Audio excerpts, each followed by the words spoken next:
पानी परात को हाथ छुओ नहीं, नैनन के जल सो पग धोयो। भगवान ने चरणों को धोया। त्रेता युग में भक्त ने भगवान के चरण को धोए, केवट ने भगवान के चरण को धोया। तो द्वापर युग में आज भगवान भक्त के चरण धो रहे हैं। सतयुग में पत्थर से भक्त प्रहलाद ने भगवान को प्रकट किया था, तो त्रेता युग में भगवान ने पत्थर से भक्त अहिल्या को प्रकट किया था। भगवान ने दिव्य सिंहासन पर बैठाया, 56 प्रकार का भोजन अपने हाथों से सुदामा जी को खिलाया। आप भी प्रसाद पालो, माता रुक्मिणी जी ने कहा। तो भगवान ने कहा, देवी प्रसाद तो पाऊंगा, लेकिन मेरा मित्र जो मेरे लिए लाया है वो मैं पाऊंगा।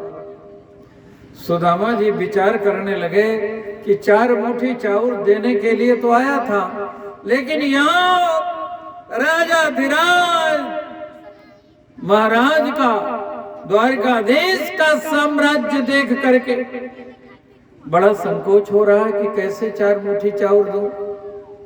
यहाँ पर विचार कर रहे हैं, हमने तो 56 प्रकार का भोजन किया, ये रूखा सूखा चाउर मेरा मित्र कह रहा है कि मेरा मित्र जो मेरे लिए ले आया है वो मैं खाऊंगा। तो अपनी गठरी छिपाने लगे। भगवान ने कहा, संसार में सभी लोग दीन दुखी प्यारे इसीलिए हैं, अपनी गठरी छिपाए ये पूज्यपाद संत लोग जो आपके जीवन में आते हैं, तो गठरी छिपाने की आवश्यकता नहीं, गठरी खोलने की आवश्यकता है। सुदामा जी अपनी गठरी छिपा रहे, भगवान ने गठरी छीन ली। भगवान ने कहा, चोर से चोरी करने चले हो, मैं बड़ा प्रसिद्ध चोर हूं। ब्रजे बसंतम नवनीत चौरम गोपांगनानां चदुकुल चौरम अनेक जन्मार्जित पाप चौरम चौराग्रगण्यं पुरुषं नमामि। सुदामा जी की गठरी की तरह भगवान जिसकी गठरी छोड़ लेते हैं ना, उसको वैसे ही दे देते जैसे सुदामा जी को दे दिया। भगवान ने सुदामा जी को संकोच में देखा, गठरी छिपाते देखा तो गठरी छीन ली।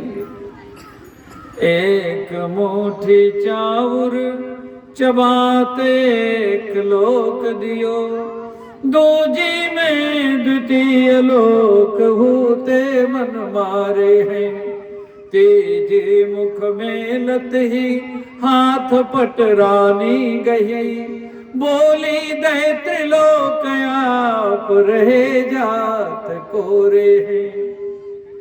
बोले मुस्काए सुन कान रे लजाए हाय, हम तो अजहू सकोच सोचन में भोरे हैं। मेरी प्रिय भामा ये सुदामा जी के 3 मुट्ठी तंदुल की तुलना में 3 लोग थोड़े। भगवान सब कुछ देना चाहते हैं, हम ले नहीं पाते हैं। हमें सब कुछ देने के लिए भगवान आए हैं, हमारी झोली भरने के लिए भगवान आए हैं। ये सौभाग्य आप सबको मिला है, अपने सौभाग्य को संभालने की आवश्यकता